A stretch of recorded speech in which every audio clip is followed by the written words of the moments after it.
जय हिंद। फिर से आप सभी का स्वागत है आपके अपने इस YouTube channel new MG academy में। डियर स्टूडेंट्स, आज की क्लास में हम लोग कक्षा 10th क्लास के संस्कृत विषय से 5 क्वेश्चन सब्जेक्टिव का और 20 क्वेश्चन ऑब्जेक्टिव का देखेंगे, जो बहुत ही इंपॉर्टेंट क्वेश्चन है इस साल बिहार बोर्ड परीक्षा 2024 के लिए। तो चलिए हम लोग क्वेश्चन को समझने का प्रयास करते हैं। पहले हम लोग सब्जेक्टिव क्वेश्चन 5 जो है उसको देख लेते हैं, फिर हम लोग जो 20 ऑब्जेक्टिव क्वेश्चन दिए गए हैं उसको भी हम लोग समझने की कोशिश करेंगे। पहला नंबर क्वेश्चन है कि विद्वान मृत्यु को कैसे पराजित करता है। जो विद्वान लोग होते हैं, ज्ञानी मान, जैसे मान लीजिए प्रेमानंद जी महाराज है, अभी प्रसिद्ध हो गए हैं, जो वृंदावन में रहते हैं वो लोग, चाहे बाबा बागेश्वर वाले जो है धीरेन्द्र कृष्ण शास्त्री, या और भी जो है साधु संत लोग, वो लोग मृत्यु को कैसे पराजित कर देते हैं। तो वो लोग ये समझते हैं कि मैं क्या हूँ, अज्ञानी हूँ। अज्ञानी का मतलब इस संसार में सबसे बड़ा मूर्ख और ज्ञानी मैं ही हूँ खुद को, ताकि मेरे अंदर से क्या हो, लोभ लालच जो है दूर हो जाए। दूसरी बात कि अन्य विद्वान ऐसा लोग समझते हैं, अन्य क्या है, विद्वान है। जैसे मान लीजिए मैं अज्ञानी हूं तो अन्य क्या हो जाएंगे, विद्वान हो जाएंगे। तो वो लोग समझते हैं, ऐसा क्या लोग समझते हैं, तो महान लोग, जो लोग भी संसार में महान बने हैं उन लोगों ने अन्य किसी लोगों का बात सुना ही नहीं। सर्वप्रथम काम, अगर आप दूसरे को देखते हैं या सुनते हैं बातों को, तो उससे आपको जलन पैदा, और जलन जब ईर्ष्या पैदा होगी, जलन होगी, और इससे खुद का हानि कीजिएगा। इससे अच्छा उपाय इन्होंने ढूंढा कि मैं खुद अज्ञानी हूं और अन्य क्या है, लोग जो भी आपको सलाह देते हैं, अगर आप किसी मुसीबत में फंसते हैं तो वहां पे आ जाएंगे एक से एक लोग आपको समझाने के लिए, बताने के लिए। तो उन्हें क्या समझ लेते हैं, ये लोग विद्वान समझ लेते। और ऐसा लोग समझते, महान लोग जो है ऐसा ही समझते हैं, अपने आप को क्या समझते हैं, मैं अज्ञानी हूं, और अन्य लोग क्या है, विद्वान। ये कौन लोग समझते हैं, जो ज्यादा महान होते हैं वो लोग समझते हैं। ऐसा समझकर विद्वान लोग जो है मृत्यु को पराजित कर देते हैं, मृत्यु को पराजित करते हैं। लोगों के सामने तेज बनने से कोई फायदा नहीं, क्योंकि वो लोग तो एक पर एक ज्ञान देंगे आपको, आपसे भी ज्यादा लोग सोचते हैं, क्योंकि वे जानते हैं कि इसके अलावे अन्य कोई दूसरा रास्ता नहीं है। अगर इस रास्ता को, मतलब किस रास्ता को, यानी कहने का मतलब हम लोगों को अगर विद्वान समझते हैं, मतलब ज्यादा से ज्यादा कमजोर समझेंगे, तो लोग हमको क्या समझेगा कि ये वो है, कि हम भी है, ये वो फलान चिलान जो बातें करेंगे, उससे तो कहीं ना कहीं बेटर है कि उस लोग क्या समझ लिया जाए, अन्य को विद्वान समझ लिया जाए, अपने को मूर्ख समझ लिया जाए, अज्ञानी समझ लिया जाए। इससे क्या होगा, आपके अंदर का अहंकार खत्म हो जाएगा, द्वेष खत्म हो जाएगा, आपको दुनिया से मतलब नहीं रहेगा, खुद से मतलब रहेगा। तो ऐसे ही समझ करके जो विद्वान लोग होते हैं वो अपने मृत्यु पर क्या करते हैं, पराजित कर देते हैं, मृत्यु को पराजित कर देते हैं। चलिए अब दूसरा नंबर क्वेश्चन समझते हैं, नदी और विद्वान में क्या समानता है। समानता का मतलब नदी किस तरह से चलती है, अपना रास्ता किसी से नहीं पूछती है। विद्वान लोग जो भी होते हैं वो अपना डिसीजन खुद लेते हैं, किसी और को देखकर या कॉपी कर या किसी और के जैसा कार्य करके नहीं आगे बढ़ते हैं वो लोग। तो नदी में और विद्वान में क्या समानता है, तो इसका आंसर हो जाएगा कि जिस प्रकार नदियां बहती हुई, जिस प्रकार नदियां बहती हुई अपने वास्तविक नाम को त्याग कर, अपना जो मूल नाम होता है उस नाम को त्याग करके और समुद्र में मिल जाती है। समुद्र सबसे बड़ा होता है, तो उस नदी, जब मान लीजिए कोई संज्ञा नदी हो गया, गंडक नदी हो गया, बूढ़ी गंडक हो गया, कृष्णा नदी हो गया, कावेरी नदी हो गया, सोन नदी का, ये सब जो है नदियां अगर समुद्र में मिलेगी तो सिर्फ समुद्र कहलाएगी, ना कि अपना नाम से प्रचलित हो जाएगी, इसीलिए मिल जाती है। उसी प्रकार जो है विद्वान व्यक्ति अपने नाम को छोड़ करके दिव्य श्रेष्ठ पुरुष, दिव्य श्रेष्ठ पुरुष यहाँ किसको कहा गया है, ब्रह्मा जी को, है ना। तो उनको प्राप्त करना है तो ये सब छोड़ना पड़ेगा। आपका मूल नाम क्या है, आप क्या चीज है, जैसे देखिए मान लीजिए आपका गांव में नाम कुछ और होगा, किसी बिजनेस व्यवसाय में जाएगा तो व्यापार कहलाइएगा, कोई बिजनेसमैन कहलाइएगा, या किसी डॉक्टर के क्षेत्र में जाइएगा तो डॉक्टर साहब कहलाइएगा, टीचर के काम में आएगा तो मास्टर साहब कहलाइएगा। हर अपना मूल नाम जो है छोड़ना पड़ता है किसी दूसरे क्षेत्र में जाने के लिए, दूसरे में विलीन होने के लिए, निपुण होने के लिए अपना मूल जो नाम होता है या मूल काम होता है उसको छोड़ना पड़ता है। तब किसको प्राप्त कर पाते हैं, ब्रह्मा को। विद्वान जो होते हैं लोग, वो जैसे महान लोग जो होते हैं विद्वान लोग, वो दिव्य श्रेष्ठ पुरुष यानी ब्रह्मा को प्राप्त करने के लिए अपने नाम रूप काम धर्म को छोड़ करके विलीन हो जाते हैं। इसीलिए उन्होंने दिव्य श्रेष्ठ पुरुष ब्रह्मा को प्रभावित कर पाते हैं और उसे प्राप्त कर लेते हैं। उम्मीद है कि आप पहला और दूसरा नंबर क्वेश्चन समझ गए होंगे। अब हम लोग चलते हैं तीसरा नंबर क्वेश्चन को। महान लोग संसार रूपी सागर को, महान लोग संसार रूपी सागर को कैसे पार करते हैं? तो इस संसार को पार करना सबकी बस की बात नहीं है। कितने लोग जो होते हैं हताश हो जाते हैं, जैसे उनके ऊपर संकट आती है तो समस्या आती है तो उससे लड़ने के बजाय उसको छोड़ करके अपने आप को क्या कर लेते हैं, सुसाइड कर लेते हैं, मर जाते हैं, खत्म हो जाते हैं, तो उनका अस्तित्व वहीं समाप्त हो जाता है। जो लड़ते हैं, समस्या से जूझते हैं, वो आगे बढ़ते हैं और वही नाम कमाते हैं। तो महान लोग जो है अपने को, किसको, अपने को, ऊपर में हमने पढ़ा कि अज्ञानी मान लेते हैं और अन्य को विद्वान मान लेते हैं, ज्ञानी समझ लेते हैं कि तुम लोग ज्ञानी हो, तुम लोग विद्वान हो, हम अज्ञानी हैं, मूर्ख है, और इसी तरह मान करके संसार रूपी सागर को पार कर जाते हैं। अर्थात महान व्यक्ति जो है अपने नाम को छोड़कर उस दिव्य पुरुष, श्रेष्ठ पुरुष, किसको, ब्रह्मा को प्राप्त कर लेता है ना। कहीं भी जो है अपने आप को किसी के सामने प्रेजेंट मत कीजिए कि हम बहुत कुछ जानते हैं, चाहे ये है वो है, ये सब जो है वक्त आने पर अपने आप पता चल जाएगा कि आप क्या है। लोगों के जवाब जो है अपने बड़ाई करके नहीं दीजिए, अपने कामों से दीजिए, तो वो समझेंगे कि आप क्या है, बहुत कुछ जानते हैं। चौथा नंबर क्वेश्चन है कि प्राचीन ग्रंथों में पटना के नाम जो है कौन कौन नाम मिलते हैं?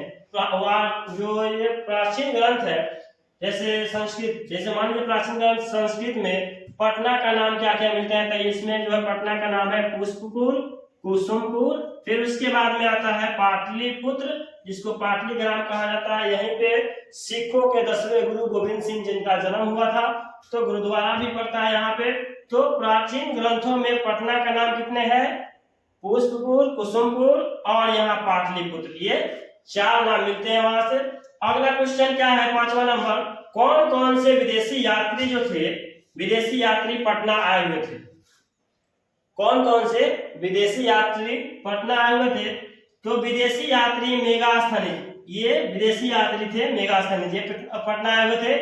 और दूसरा है वेनसांग तथा फायान, और भी लोग जो आए हुए थे, ज्यादा प्रसिद्ध उनमें से यही लोग हैं। यही लोग जो है ज्यादा प्रसिद्ध हो पाए क्योंकि इन्होंने समुद्री यात्रा को तय करके आया था और यात्रा के क्रम में पटना आए हुए थे। समुद्री सब यात्रा कर रहे थे, इन्होंने घूमने का, पूरे विश्व भ्रमण करने का जब प्रण लिया, उस वक्त जो है इन्होंने घूमते घूमते यात्रा करते करते ये लोग पटना में भी आए तथा अपने संस्मरण में, किसमें, संस्मरण में पटना का विस्तृत वर्णन किए हैं, है ना। तो विदेशी यात्री आए थे, कौन कौन से हैं? मेगास्थनीज, वेनसांग, फायान, ये मूल रूप से आए थे पटना में और इन्होंने अपना अपना जब जीवनी लिखा तो उसमें जो है पटना संस्मरण के माध्यम से पटना का वर्णन किया है। तो उम्मीद करते हैं कि आप ये 5 क्वेश्चन को बहुत अच्छे से समझ पाएंगे। अगर आपको किसी भी प्रश्न में दिक्कत है तो इस चैनल को सब्सक्राइब करें और मेरे पास कमेंट करें, मैं उसका हल सॉल्यूशन देने का आपको काम करूंगा। जय फ्रेंड्स, अगर आप इस चैनल पर इस वीडियो को देख रहे हैं तो चैनल को सब्सक्राइब कर लीजिए ताकि एजुकेशन से रिलेटेड बहुत सारे वीडियो आपको इसके माध्यम से मिलता रहेगा। तो चलिए हम लोग ऑब्जेक्टिव क्वेश्चन को देखते हैं।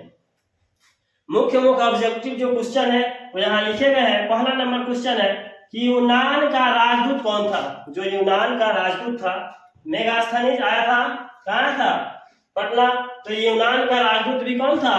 ये मेगास्थनीज था, यूनान का राजदूत था जो पटना आया था। अपने संस्मरण में पटना के बारे में विस्तार से वर्णन किया है। फिर दूसरा नंबर क्वेश्चन है, राजशेखर की रचना कौन सी है? राजशेखर ने एक रचना किया, लिखा, उसका नाम है काव्य मीमांसा।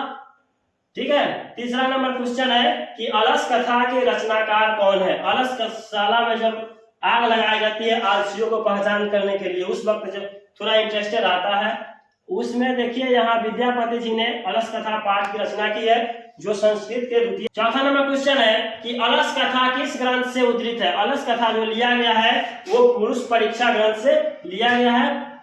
पुरुष परीक्षा, इसमें पुरुषों की परीक्षा भी आती है कि कौन से पुरुष जो है आलसी है और कौन से आलसी का नाटक करके इस गृह में रह रहे हैं और यहाँ के भोजन और वस्त्र प्राप्त कर रहे हैं। पांचवा नंबर क्वेश्चन है कि सबसे बड़ा शत्रु कौन है? इंसान का या मानव का? मानव इंसान एक ही है कि मानव का सबसे बड़ा शत्रु क्या है? हम लोग गलती क्या करते हैं कि शत्रु खुद के अंदर न ढूंढकर बाहरी दुनिया में खोजते हैं।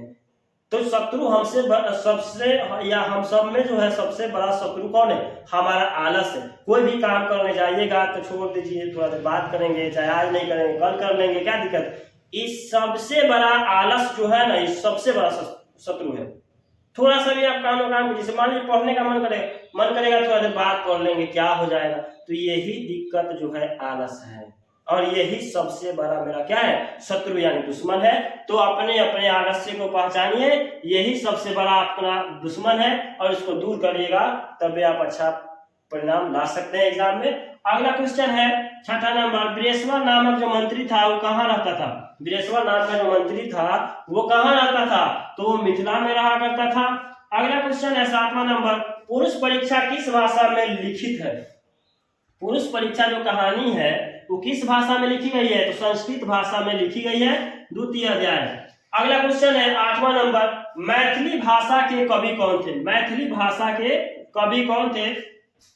तो जो मंगलम पाठ के लेखक थे वही जो है मैथिली भाषा के कवि विद्यापति जी थे। अगला 9 नंबर क्वेश्चन है, बालक की गति कौन करता है? जैसे स्त्री की गति जो है पति करता है, उसी प्रकार से बालक की गति जो है एक पिता के द्वारा निर्धारित किया जाता है। 10 नंबर क्वेश्चन है कि हमारी मातृभूमि कैसी है? हमारी भारत की जो मातृभूमि है कैसी है? वत्सला है। अगला क्वेश्चन है 12 नंबर, भारत महिमा पाठ जो है, भारत महिमा एक संस्कृत का चैप्टर है, ये किस पुराण से लिया गया है? तो विष्णु पुराण से इस चैप्टर को लिया गया है, इस पाठ को लिया गया है। अगला क्वेश्चन है 12 नंबर, भारत महिमा पाठ में जो है कुल कितने पद संकलित किए गए हैं? तो 5 पद जो है भारत महिमा पाठ में संकलित किए गए हैं। 13 नंबर क्वेश्चन है, भारत की शोभा देखकर कौन सबसे ज्यादा प्रसन्न होते हैं? कौन सबसे ज्यादा देखकर अपने आप को भाग्यशाली महसूस करते हैं? तो ये है देवता यानी ईश्वर लोग जो है। बार बार आप सुने होइएगा श्री कृष्ण जी का जन्म भारत में हुआ, राम जी का जन्म हुआ, बहुत सारे ऐसे देवता है जो जिन्होंने इस भारत की भूमि पर जन्म लेकर इसकी संस्कृति को शुभ फुला बना दिया है और इस समृद्धि को पूरे विश्व में परचम लहराया है। अगला क्वेश्चन है 14 नंबर कि हमारा देश कौन है? हमारा देश जो है भारतवर्ष है।